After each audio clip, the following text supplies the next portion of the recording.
itim na usok ang lumabas mula sa chimney ng Sistine Chapel matapos ang unang botohan ng mga kardinal sa Vatican City. Ibig sabihin, wala pang napipiling bagong Santo Papa.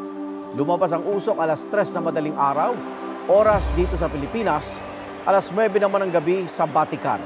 Bago ito, isinara ang pinto ng Sistine Chapel para sa pagsimula ng Papal Conclave. Sa St. Peter's Square, matyagang nag-abang ang mga mananampalataya para sa pag-anunsyo ng bagong Santo Papa.